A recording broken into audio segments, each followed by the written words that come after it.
కళ్ళలో ఉన్న నీ రూపురేఖ ఎంతగా నన్ను ఎవ్వరు కమ్ముకోలేదు నీలా ఇలాగా.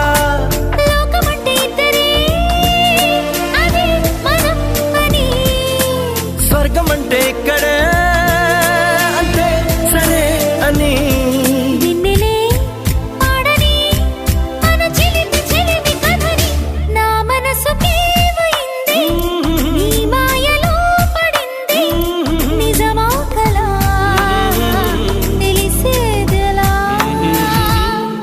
మన ఇద్దరికి తెలియంది ఏదో జరిగే ఉంటుంది అందుకే ఇంతలా